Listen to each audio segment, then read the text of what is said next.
What's up, guys? Sound Alchemist here. With Garshwan. No, he's not here. I'm not here. Just in spirit. And I'm back. Welcome back to another episode of For the Greater War.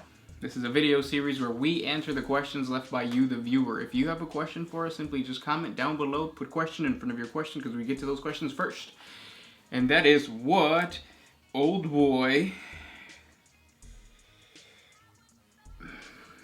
Mate Kemeny did. The Space Marines know that the Emperor is not a god, yet they still tend to pray to him, like a regular jackoff. Why though? Why though? That's what he said. Like that one meme? Why though? So the reason that they do that is, well, number one, there are some Space Marine chapters that do worship him, especially like the Black Templars, which ones are the Water Space Marine guys? Oh. Something Serpents? Yeah. Well, those guys, they pray to him. But the majority of them see him as a, cool general. So they just see him as such. So just the same as if you are in the military, you show respect to the people of higher rank, and the Emperor is of the highest rank. And on top of that, he's a hero. So it's kind of like that one U.S. military guy who had a movie done about his life. He ended up being killed by like a veteran. You know what I'm talking about? There's a movie with the guy from Limitless. Oh, okay. I know what you're talking about. He got all real big. You're talking about Bradley Cooper's the actor. Yeah. I don't know what movie it is, but yeah. Yeah, so... American Sniper? I don't think it's American Sniper. No? No. It has to do with sniping, though, because I think he was a sniper. But either way, everybody in the Marine Corps really respected that guy, and it's kind of the same way for the Emperor. They respect him because he is the Emperor, and he's the highest rank. So whether they want to or not, in a military standpoint thingy, they have to. So that's why, okay. right? Yeah, and I guess if you want to go back to like the Horus Heresy, the word bearers were looking at him as a god. Yeah. But obviously, the Emperor didn't like that, and they had repercussions. And if you've actually checked out our 40 facts on the iterators, the title or the thumbnail is like, why does the Imperium still worship the Emperor? Or why did the Imperium start worshiping the Emperor so easily? Something like that. It kind of goes to show you that even though the Imperial truth, which is what most Space Marines adopt or still follow, it teaches you atheism. How could you be an atheist when you're fighting demons and witches and like things that atheists say don't exist, but they're there. Like chaos gods are there. And so, yeah. You drive a hard bargain there. They don't exist. This is by Cameron A. If the primarchs were never created, what would happen? Oh, so no Space Marines. Yeah. The Imperium, I feel, would just crumble.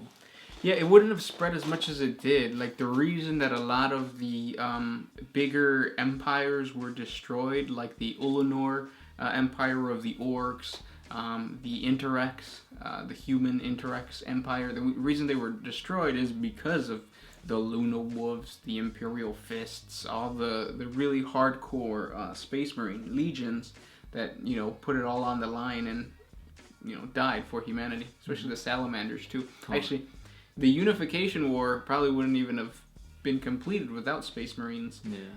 It was the Space Marines and the, what are they called? The old Space Marines? Not the Men of Iron, but the... you're talking about the Thunder Warriors? The Thunder Warriors, yeah.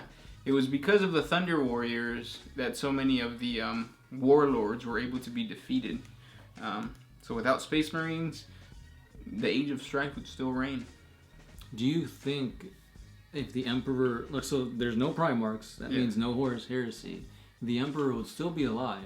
Do you think the Emperor leading, billions and billions of Imperial Guard or Astra Militarum, would that still be strong enough for them to hold their territory?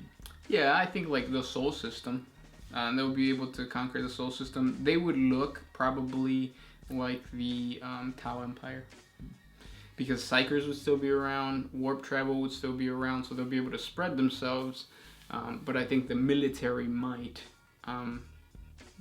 would really focus on specialist units, like the Tau have their battle suits and stuff like that.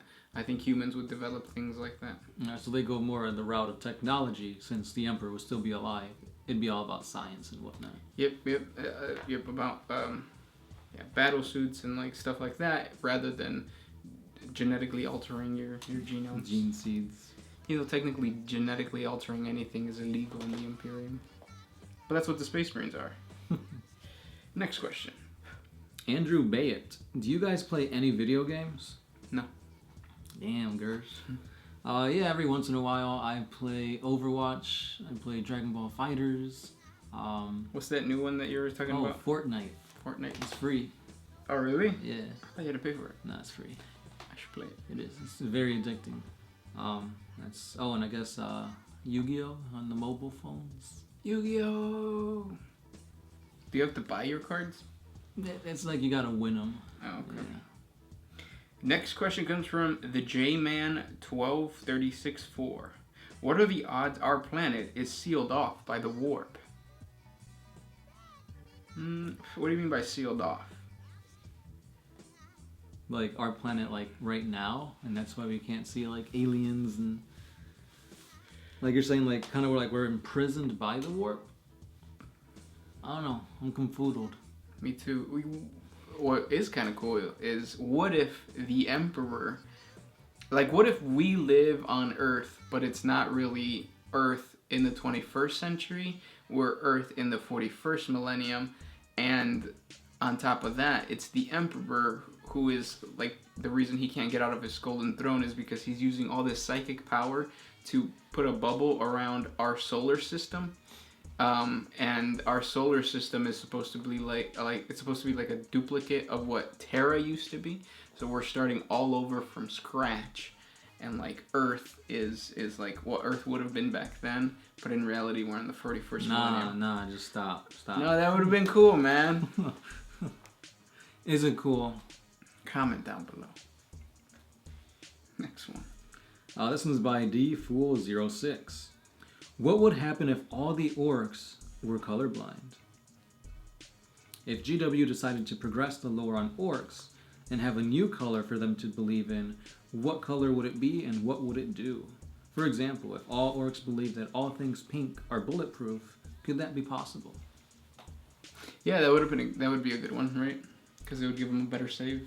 Yeah. Give that, 6 up to a 5 up? Yeah.